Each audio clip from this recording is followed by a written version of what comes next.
Hello friends, I am CA Pathik. I welcome you all in your YouTube channel. Friends आज के video हम ये देखने वाले हैं कि हमें सपोज आज की डेट और आज का टाइम कोई भी एक्सेल शीट में इंसर्ट करना है तो क्या करेंगे। एक तो अपना सिंपल तरीका है कि आज की जो भी तारीख है आप मैन्युअली टाइप करो that 0701/2025. This is the one way, but we will not definitely use this.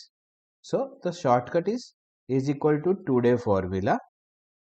I have already prepared a detailed video on this today, but this is the one of the option.